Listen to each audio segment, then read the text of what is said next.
Hey everyone, Jamil Coury here with Aravaipa Running, joined today by Bryce Brooks. Happy to be here. We have some exciting news to share with all of you. Some of you already know, but White Mountain Endurance, based in New Hampshire, is joining Aravaipa Running, and we wanted to host a live Q&A today with Kristina Folcik and Rem Stone, who are White Mountain Endurance previously, and it's very exciting because not only is White Mountain Endurance the 5 events that they host up in one of the most beautiful and rugged mountain ranges in all of North America, but they are also joining the Aravaipa Running team to continue to direct these races and be the face of White Mountain Endurance out there. So we are just very, very excited for this.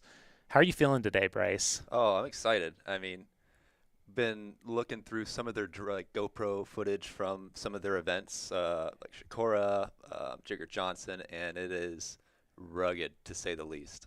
Yeah, and I feel like the Northeast scene is alive and well and thriving.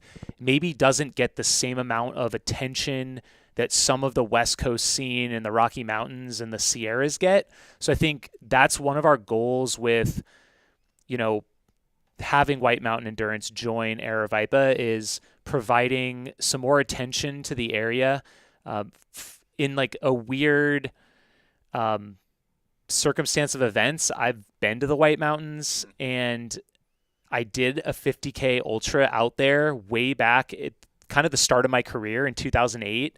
And it was one of my all-time favorite events, memorable moments, mostly because of how insanely difficult it was. It was the toughest 50K I've ever done. We're talking 32 miles, 17,000 feet of climbing. We had 3 storm systems move across over the course of this race. That too. And I was like the last finisher of 7 people. It took me 19 hours and 50 minutes to do a 50K. Wow. Yeah. It's different. So it is, I think people don't quite understand until they've been out there how incredible it is. It's so beautiful. And the one thing I was telling you about this, because I don't think you've been up there before, tree line up there ends, and they can correct me, I think it's around 3,000 feet or so. So you feel like you're at 10,000 or 11,000 feet in Colorado when you're not nearly that high. Right. But Mount Washington is iconic. Not all of the races are right on Mount Washington, but we will go through all the races later in the show, because they're all unique. I love the variety of these 5 events that are joining the series, and yeah.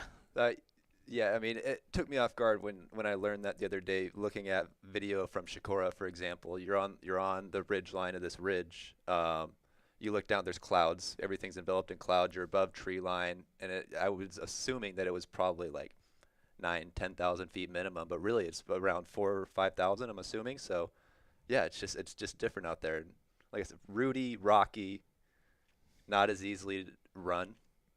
Yeah, it's going to be slower going for sure. Just different. Yeah, exactly.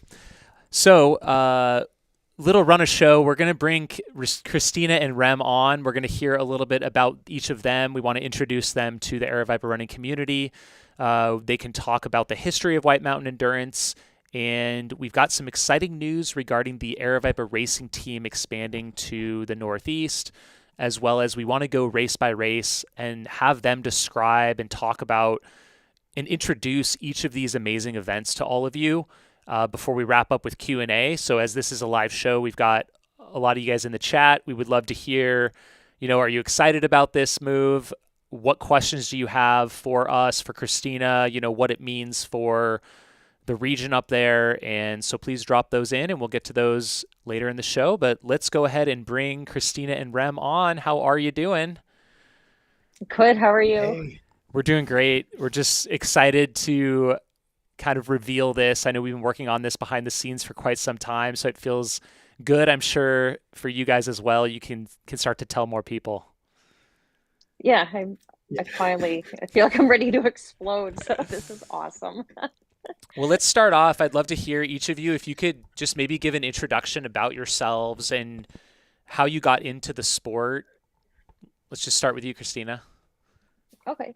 Um, I kind of fell into trail running by accident. I was into high altitude mountaineering, came from a professional downhill mountain bike racing background, and then saw these people running in the mountains up here. And here I am with an 80-pound backpack wondering, oh, can I do that too? And then started running in hiking boots and then progressed to sneakers and then found that I actually had a knack for running and competed for about 8 years as an elite trail runner and decided that just wasn't my jam anymore. I wanted to do races and give back to the community and stop stressing myself out with the racing. So now I race for fun. I will be doing javelina. I need a buckle this year, but I prefer to coach and host races. And I guess I can call myself a retired um, racer, but I still run a lot. So I'm not really retired. That's awesome. What about you, Rem? Yeah, kind of fell into it on traveling, like got into running when I was traveling abroad. It was like, what do I do in these areas? And, you just kind of find hiking to be one of those things to go see the different landscapes. And then when I came on home, I really was like, all right, what can I do that was similar? Because I had so much fun. And then it turned into like the multi-day hikes, which then turned into like long single day hikes, which then kind of naturally graduated to running longer distances. And, that's kind of, I guess, how I ended up here. That's awesome. Christina, could you talk a little bit about White Mountain Endurance, the history of some of these races and your involvement in race directing? Yeah, so I actually was race directing since about 2011, a little race called Bear Brook Trail Marathon, and then ended up finally moving up to the White Mountains and originally started Rock Hopper Races. And then in 2020, when COVID happened, I was actually ready to walk away from the races. And I met Rem, and it was really weird. He's like, yeah, for some reason, I took out this name called White Mountain Endurance, and I don't know what I'm going to do with it. And he goes, well, maybe you can use it for the races. And then the wheels started turning, and he said, if you want help hosting the races, I'll help you. So 2021 came, and we just kind of sat down, went back to the drawing board. There were some races that were on deck, but had been denied previously by the Forest Service. So, of course, we're sitting there with maps, just having a ball, and that's how Jigger Johnson was born. And the Chicora Mountain Race, the White Lake Ultras, and Kilkenny Ridge Race were small races, but starting to grow. And we just decided to bring a little bit more flair, kind of like what you guys do to the races, and actually throw an experience and just instead of just a running race. So that's why we rebranded. We wanted to kind of showcase all the events that we have, but keep everybody there for the fun afterwards. And I think we did a good job of that. Yeah, I'll say some of your costumes are absolutely epic. I'm trying to decide what my favorite is, but the Kilkenny is probably my favorite. The Kilkenny was good. The cow, the riding the horse or riding the cow when you were running. Oh, the White cowboy. Lakes. Yeah. Well, and then did you see the start? What was it? The start of Jigger Johnson last year, I think. Did you see that video? I don't think I have. It's hilarious. Yeah, I don't know if maybe we can pull it up. I'll try and find it, and when we get into each individual races, we'll pull it up later. Seltzer, by the way, it wasn't a beer. It was one of those liquid deaths. Got it. Just got to be clear. It was a liquid death. We love liquid death around here, so we approve. Yeah, so that's super exciting. I think I love what you guys have done so far with White Mountain Endurance, and it just seems like such a great fit. I'd love for you to touch on a couple of the other aspects of White Mountain Endurance that seem to be integral, the education aspect, the safety in the mountains. Can you talk a little bit about that? I know that you guys encourage and even partner up with someone for wilderness first aid classes. Talk about the importance of that. So I guess I'll start. A big issue we have here in the White Mountains is the number of not only accidents and rescues, but deaths that we've seen. And, it ranges from hikers to trail runners and just anybody using the mountains. And, it's not really anybody's fault other than they may not be educated. So we partner with Redline Guiding to host these wilderness first aid classes that are sponsored by Solo Schools. And it teaches people the necessary skills to basically survive, take care of injuries, manage things in the backcountry. And having been in front country medicine for so many years, I learned some really cool stuff. Like, I didn't know that an EpiPen does not save your life. An EpiPen buys you just a little bit of time. So Benadryl saves your life. In the backcountry, the EpiPen just buys you time to get Benadryl in the person. Ram and I had a ball learning how to make a sling out of a jacket, and it took, I don't know, like 30 seconds. It's pretty cool stuff, but we feel like the more we can educate people, the safer the mountains can be, the more people that can self-rescue and maybe think twice before they, do something. And Redline Guiding we partner with because they really focus on the hiking community. And our goal together with the two businesses is to merge that hiking and trail running community and just show each other that we do the same thing. We just do it at different speeds. That's great. Do you have anything else you guys want to add just about White Mountain Endurance as an overview before we talk about the opportunities for the Aravaipa racing team? Do you want to say anything, Rob? No? No, I don't think I really, I don't know. Sweet. Don't have too much. All right, we'll throw it to you, Bryce. Let me, I just want to make sure I have all the states correct here. So we, a little backstory, we started the Aravaipa racing team a bunch of years ago to support local trail runners that don't yet have the opportunity necessarily to be sponsored. And really the goal is to support some of the best local runners, give them some additional support and maybe even a bump up to the next level. So we historically have just opened it up to states where we host events. And so as we've added events in different states, we've tried to open up team spots. And we felt like this was a great opportunity to give back to some runners in the Northeast. And I think just the nature of the geography lends itself well to opening it up to the whole region. So do you have it for us there, or do you want me to? I can rattle it off. Yeah. So I guess we're excited to announce we're opening up team slots to the Northeast. You can apply right now. If you go, where should they go?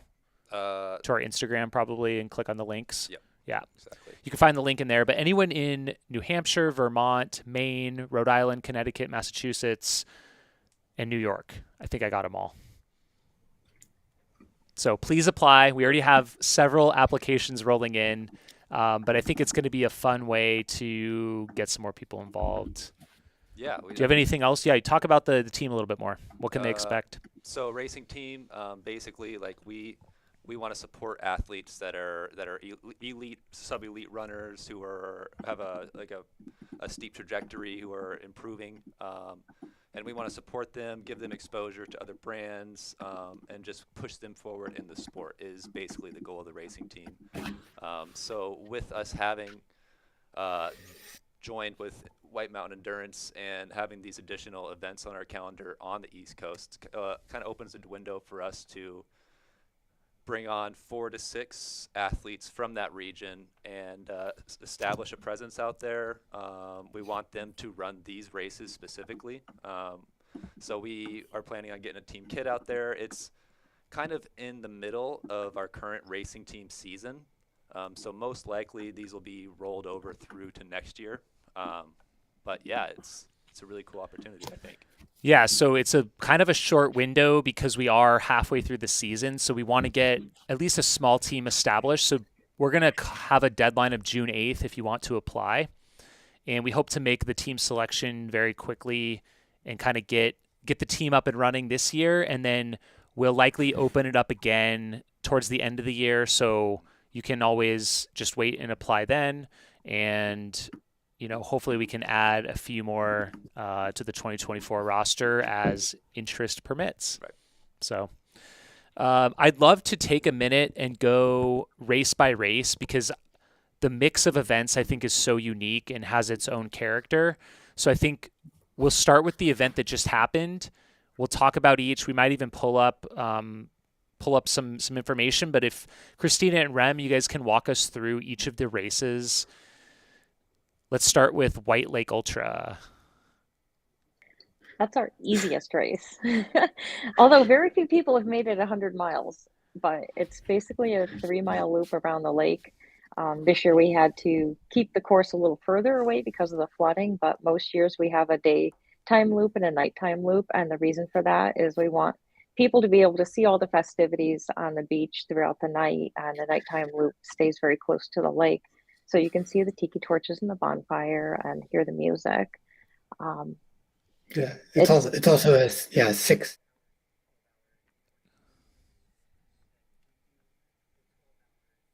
Audio. Go back. Races would do. Sorry, we might have missed that audio real quick. Can you guys repeat that last part? With the About tiki the torches. 612 and Yeah. Because I think the tiki torches. Yeah, we tried to pull up a video or some photos, but it didn't have your audio on there. So the nighttime, we have a daytime and a nighttime loop, and the nighttime loop allows people to run closer to the lake so they can see the festivities on the beach for the entire thing. And that includes the tiki torches, the bonfires, the crew tents, which are set up, and it's just a super fun atmosphere. And then Rum was clarifying that it's a 6, 12, and 24-hour timed event, and we would love to see more relay people in the future. Nice. Yeah, you only had a couple teams this year, but it looks beautiful. It looks like a beautiful location, kind of early summer type of a race. Yeah, it's right on a lake with mountain views. You can't really beat it to hang out and run some laps. It's pretty fantastic. And probably fixed time events hold a special place in my heart. That was my first ultra experience. It's such a great low pressure way to kind of get into the sport. So move on to Chicora coming up June 3rd, sold out race again this year. Tell us a little bit about that one. This race is hard, and I think a lot of people underestimate how hard it is, but it's also a really good race for somebody that is eager to try one of our other ones that does have qualification standards for doing the race. It gains about, is it 5,000 feet on the new course, Rum? Yeah, 5,000. Yeah, and 15 miles. And what's kind of fun is we redesigned the course to go 3/4 of the way up the mountain, then you run all the way down the mountain, then you meander, and then you shoot straight up to the summit and run down. So it's there's a lot of climbing, and it's hard, but the summit cone is gorgeous. There's like some ledge scrambles, really, really steep pitches too. You get your money's worth for the day. It's challenging. That's awesome. Hand over hand. And then you come down to the finish line, and there's an amazing party. We bring in food trucks. We have a brewery that's going to be serving beer. We have the ice cream people come, and we have a DJ the whole time. So it's just a huge field that everybody gets to hang out in afterwards and have fun. That's awesome. We're actually pulling up some visuals, I think, right now.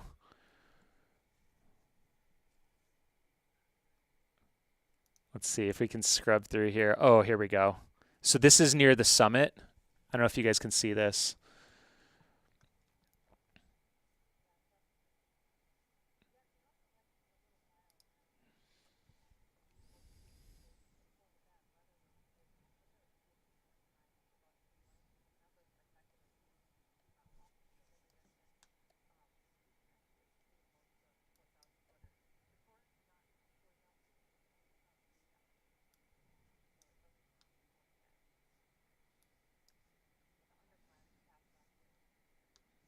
Wow, it looks beautiful. Yeah, anything else with Chicora? I think we're looking for some volunteers still this year. A handful more. Yes, please. We need some people to be out on the mountain, directing runners at key junctions, course sweeper.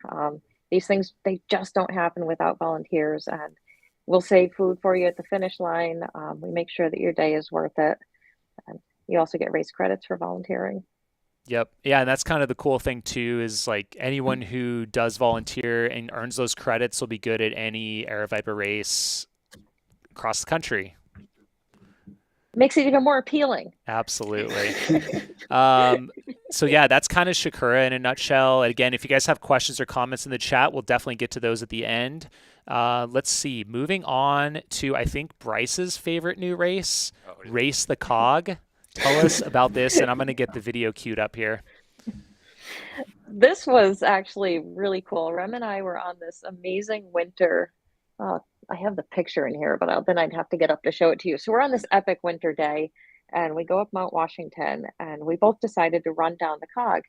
And we're having this conversation, and all of a sudden we're like, we should reach out to these people and see if we can just like race the cog on our own. And we were laughing about it. And then I was a dental hygienist. I retired last year, and now I'm a full-time coach.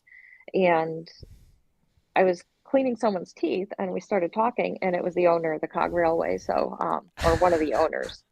And I was like, this is really funny. Can I, race the cog with my friends? And he goes, well, you host races, don't you? Why don't you host a race? So he goes, let me talk to the family. So he talks to the family and calls me up, and he goes, we're willing to meet you. So, next thing you know, we got this insane race where runners are racing the cog to the summit of Mount Washington. That's so cool. Yeah, so it's about like a 3-mile, 3,500 foot climb straight to the top of Mount Washington. And you're going.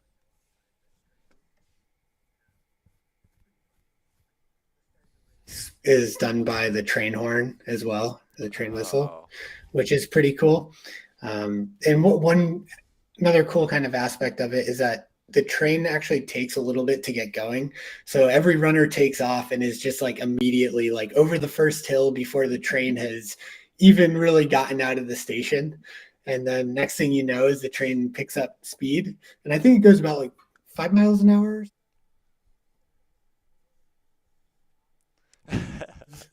Up. Yeah, from the clips I saw, I mean, it's so unique, right? Because you have spectators on the train, like there's cowbell, not a train. Yeah. It's a cog. It's different. The cog. But then you're just like running out of fear as it's picking up steam towards the end, overtaking you, So I love the concept. I think it's one of the coolest like races out there. Yeah, and riding on the train screaming, like we were all losing our voices. And with Joe Gray, I just have to say how insane this was.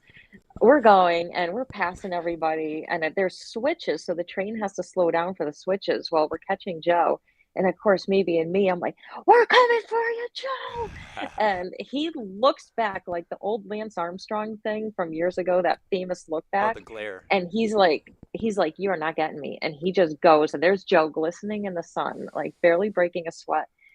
And the best part was the guy driving the train, the conductor, he just puts his head down and he goes, I can't believe our train just got beat by a human. It was epic. He was devastated, right? Devastated. Well, oh, perfect. Nice. I'm going to check real quick in the chat. Matt, do you hear their audio now on this video feed? Can you guys talk real quick? Yeah, can you hear us? We're just checking with Matt in the chat. We had a little bit of an issue, but I think we're good now. Okay. Let's see if he pops back in here.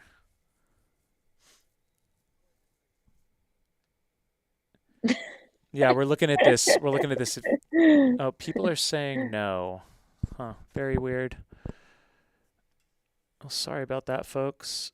Let me see. They're saying it's rocky. Audio is good now, Matt says. So we fixed it. Okay. Thank you. We're good to go. We are showing visuals now that I think is important, except I just turned the iPad off. So my goodness. We're a little rusty. This is here. not showing the steepness, though. Like, you have to be there to see how steep this is. Yeah, and I wanted to show the actual cog here. It's so cool. And what is it powered by? So these are biodiesel. They have a steamer as the first one that goes up in the day. And You really don't want to race that because there's burning embers that come out of it, but the rest of them are all biodiesel. And the Cog family are funny, they're amazing people, and they actually help with a lot of the rescues on the mountain. And the road on Mount Washington got washed out from the rainstorm a couple of weeks ago, and they provided a ride for the summit workers to get to the top. Interesting. But yeah, I mean, this is 3,500 feet of climb and 2.75 miles, which is a lot of gain. Like, it's a serious mountain race. Yeah. Love it. But it's cool because you can bring all your warm clothes up to the top. So the train brings all the runners' clothes up to the top, and then everybody gets a ride down. And what was really neat last year were some families showed up, and of course the kids are cheering on their parent, but then everybody got to ride down on the cog together. And for a lot of people, they would never ride the cog otherwise. And if you haven't ridden it, it's a really cool experience. The train is fun. Even riding it down's fun, I'm sure. Beautiful, I Yeah, bet, too. it's so fun. Yeah. That's awesome. Cool. Well, let's move on to the next one on the calendar. If I'm doing my math right, Jigger Johnson. So this is the one that I want to show the video as you guys kind of do the intro for this one. So tell us about I'll this. let you start, Rem. Yeah, peak of the course. So last year was the inaugural event. It was a 50 miler and 100.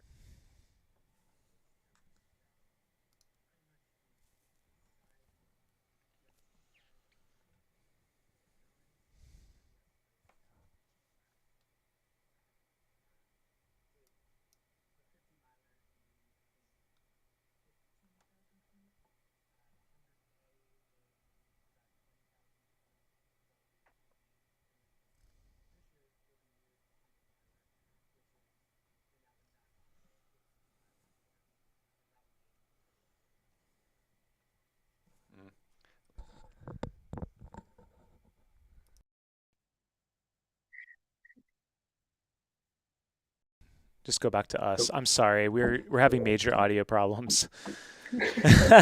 Sorry, guys. Rem, We're just everything you just said. Well, he just said a lot of great stuff. We might have to repeat it. We'll have to link to these videos, guys, just to show you the incredible scenery here. So sorry, we got to rewind a little bit. All right. Yeah. So yeah, kick off. Tell us about Jigger Johnson trail races. Yeah. So last year was the inaugural event. It was a 50 miler and 100K. The course traverses pretty much from the eastern side of the White Mountain National Forest, goes through and goes to like the southwestern corner. The 50 mile race is about, I think, 15,000 feet of elevation gain. The 100K is about 20,000 feet of elevation gain. And then for this year, it's new. The 100 miler will have about 32,000 feet of elevation gain. And we'd argue and say it's going to be one of the hardest 100 milers out there. We're super excited for it. Kristina and I had to do a test run on the 50 miler course last year, and it was like just brutal the whole time.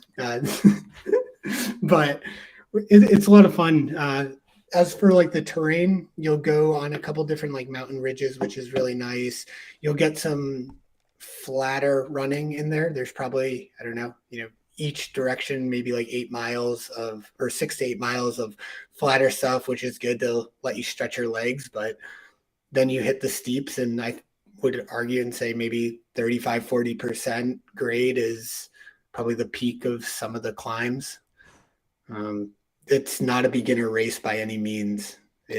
People will be out there for 30 plus hours, probably closer to 40 for the 100. But we do have DNF stickers. We did them last year. Right. The So DNF you do get stickers are something coming for back. just showing up. You do. Well, there is a great video if you want to get an inside look at this event. Obviously, an advanced trail race, kind of like Hard Rock, as we call it, a postgraduate run. I would say this is in the same boat for sure. Don't show up without experience. But Granite State Trail Runners on YouTube has a great video, a first-person perspective of running the Jigger Johnson 50 mile. In the title, it says gnarly, epic, brutal, and fantastic. Kind of sums it up right there. Any And other? the finish line is Go in ahead. town. I was just gonna say the finish line is really cool. It's in Town Square at Waterville Valley, and there's a pond there and restaurants and bars and a little breakfast place. So it's a really cool spot. So even if you come through and everything's closed, um, you can come back in the morning and get food. We are possibly going to be able to have a food truck all night, so that could be kind of cool too, but that's up in the air. Nice. There are a handful of spots available. We just opened up. We're kind of holding out some spots for the 100 milers, but we're kind of just opening it up until the event fills. So I think there's about 18 spots left between all the distances. So I think we would expect this event will sell out at 150. So the permit cap is at 150 runners for this year. And I guess anything else on Jigger Johnson? I guess we could jump to Kilkenny Ridge. Yeah. Sweet. So, Kristina, you can give a quick recap of who Jigger Johnson is. Yeah, that'd be great. Jigger Johnson, he's like this guy from way back when. He was a drunk logger that had a temper, and there's a story online. I can't remember, but I think he actually got killed by a car in some sort of a weird accident. But he was just this angry badass logger in the White Mountains, and that's what the race is named after, is him, because it's a gnarly badass course. That's awesome. I can't wait to someday come check out this race, hopefully toe the line. I don't know if I'd be good for the 100 this year, but maybe one of the shorter ones. Kilkenny Ridge. Kilkenny, it's a hard race, but it's actually not that hard. The times are pretty fast on it. You do have 24 hours to finish, which is really nice. And there's a 25 mile and a 50 mile option. On the 25 mile, I guess you start 2 hours later, so you technically have 22 hours to finish. But it's a beautiful, if you haven't been to the White Mountains, but you've done longer races, it's a great introduction because it gives you some nice running, some challenging terrain, some steep hills. The ferns are just epic that time of year, beautiful. And then you finish at a pond. So the 50 miles starts and finishes at Stark Pond, and a lot of people swim in the water afterwards. And Whoa. we have a grill going all night long and tiki torches on the beach. The tiki torches are kind of a theme with us. And the 25 milers get bused to the start. And, of course, the costume there is the Kilkenny. And this year I'm making Rem wear the Grim Reaper costume. Oh. He has to wear it this year. Right. No excuses. Okay. All right. That's awesome. We'd love to get to some Q&A. Have you got any questions from the chat? Let me take a peek.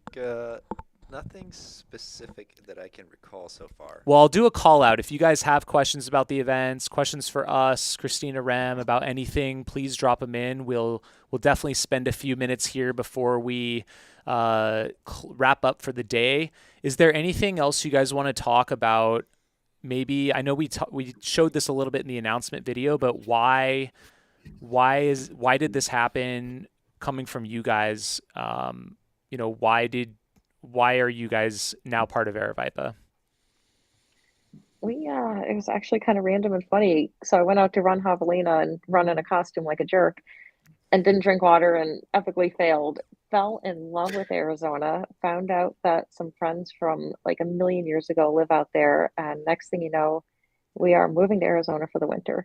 And all we hear about is how amazing Aravaipa this, Aravaipa that. They're so good. Like, people in the grocery store that aren't even runners are talking about how incredible you guys are. And Rem and I sat down, we're like, how did they build this amazing community where everybody just loves them? And we did not hear one bad thing about you guys. And we reached a point where we actually had to start hiring people, that's just not a strong point.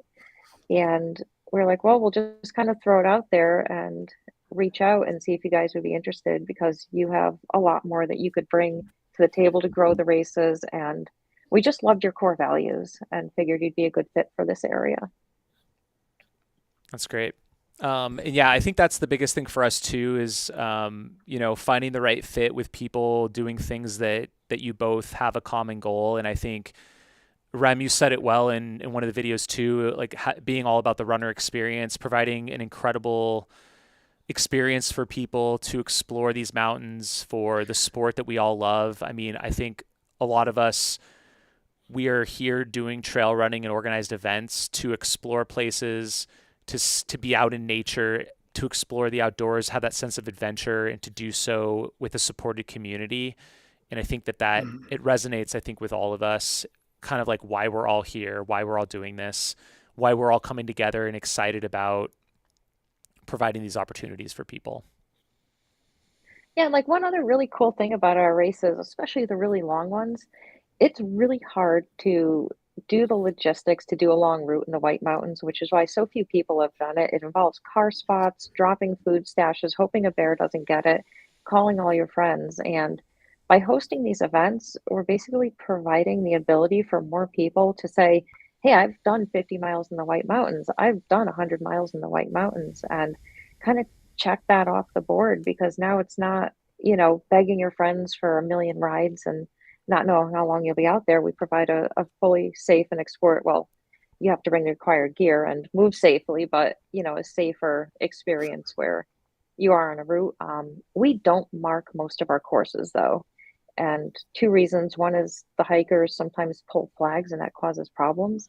And we've actually had fewer people get lost following a GPS track than following little ribbons. So it's just part of Leave No Trace up here is to just be as minimal as possible with what you're doing and leaving behind.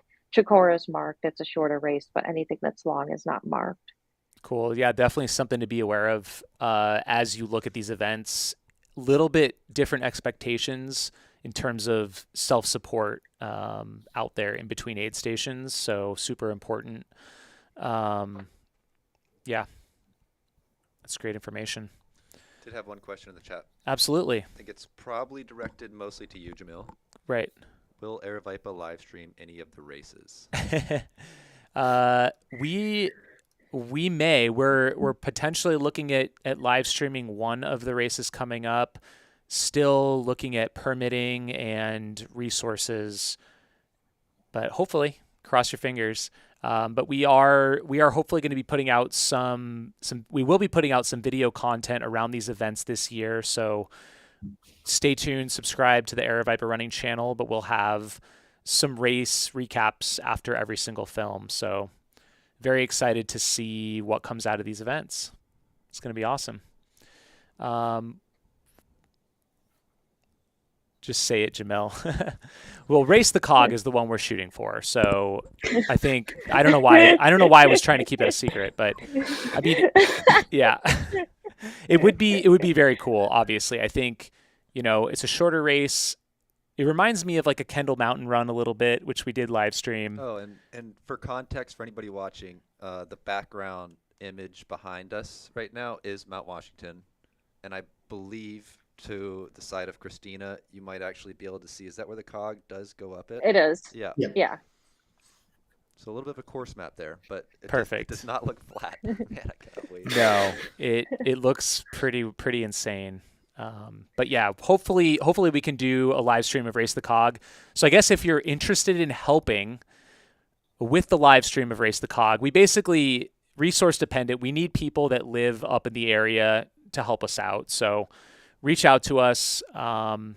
You Instagram, DM us something. Let us know you'd love to jump on board with that. If we can get enough help and we can get the permitting hurdles figured out, we'll do our best to live stream that event this year. Same exact start as Western States. So you can have Western States on one TV and you can have your phone with Race the Cog and it'll be fine. It'll be great. My costume's going to be better than Western States, although I'll still be following Western States. Yeah, we'll definitely have it. We'll have a split screen going. It'll be great. So, well, Kristina and Rem, thank you for your time today. We all have some work to do now. We got to put on some amazing events and kind of get on that. But it does feel great to get the word out there in the community. Again, we welcome your guys' feedback. Let us know. And hopefully we'll see you up in New Hampshire for some of these events this summer. Yeah, Sounds if you good. guys want to learn more about the events, you can follow White Mountain Endurance on social media and whitemountainendurance.com. You can also check it out. Oh, I did want you to make a plug for your coaching, Kristina. How can people find out about that? So they can go to wmecoaching.com, and I offer different things. My coaching is a little bit different because I focus a lot on the emotional piece as well as the physical piece.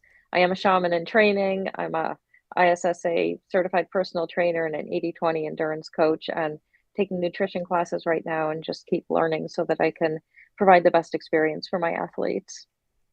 Awesome. All right. Well, I think we're going to end the stream. Thank you everyone so much. And if you want to continue the conversation, we are going to be doing a Twitter Spaces, first time trying it.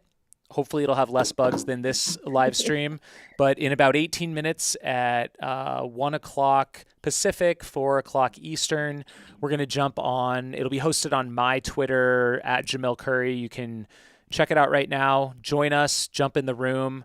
We might even pull some people in to chat with us, but Finn Melanson from the Single Track Podcast is going to be on. Patrick Karen of Move Free, who lives up in Maine and is a big Northeastern runner. He'll be on there as well, so it should be a good time. Awesome. Thank you. Thanks, everyone. Thank you. Thank you.